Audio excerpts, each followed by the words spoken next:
মেদিনীপুর মেডিকেলে বামেদের বিক্ষোভে অভিযোগ 16 জন নেতাকর্মীর বিরুদ্ধে থানায় অভিযোগ দায়ের। পুলিশের সঙ্গে ধস্তাধস্তির অভিযোগ, হাসপাতালের সামনে বেআইনি জমায়েতের অভিযোগ, একাধিক ধারায় অভিযোগ দায়ের করা হয়েছে। আরো একবার জানাই আপনাদেরকে, মেদিনীপুর মেডিকেলে বামেদের বিক্ষোভে অভিযোগ 16 জন নেতাকর্মীর বিরুদ্ধে থানায় অভিযোগ।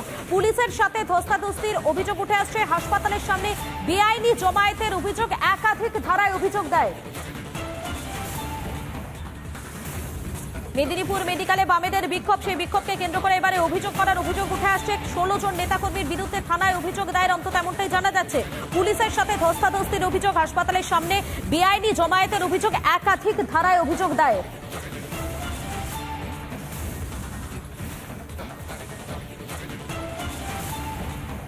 মেদিনীপুর মেডিকেলে বামেদের বিক্ষোভ এবং সেই বিক্ষোভকে কেন্দ্র করে মোট 16 জন নেতাকর্মীর বিরুদ্ধে থানায় অভিযোগ দায়ের করা হয়েছে বলে জানা যাচ্ছে।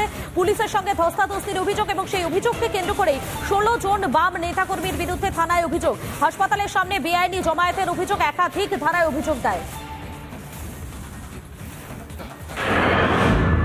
আবারও অসুস্থ পার্থ চট্টোপাধ্যায়। তো সোমবার দিনকে তাকে ভর্তি করা হয় এসএসকেএম হাসপাতালে গুরুতর অসুস্থ অবস্থায়, এবং হাসপাতাল সূত্রের খবর 23শে জানুয়ারি অর্থাৎ গত বৃহস্পতিবার তাকে আইসিসিইউতে স্থানান্তর করা হয়। তার হিমোগ্লোবিনের মাত্রা অনেকটাই কমে গিয়েছে, তিনি অসুস্থ বোধ করছেন। আর সে কারণেই যেরকম একদিকে এসএসকেএম এর চিকিৎসা চলছে, কার্ডিওলজি বিভাগের 10 নম্বর বেডে এই মুহূর্তে ভর্তি রয়েছেন পার্থ চট্টোপাধ্যায়। 3 ইউনিট রক্ত তাকে এই মুহূর্তে দেওয়া হয়েছে। অর্থাৎ একদিকে যেরকম পার্থ চট্টোপাধ্যায় তিনি দীর্ঘদিন ধরে জেলে ছিলেন এবং সেই সময় এর আগেও একাধিকবার তার পায়ের সমস্যা ছিল, তার শারীরিক অসুস্থতার কথা আদালতে জানানো হয়েছিল এবং পরবর্তীকালে তিনি সুস্থ হলেও আবারও অসুস্থ হয়ে পড়লেন পার্থ চট্টোপাধ্যায়, আর যে কারণে তাকে এই মুহূর্তে এসএসকেএমে ভর্তি করা হয়েছে।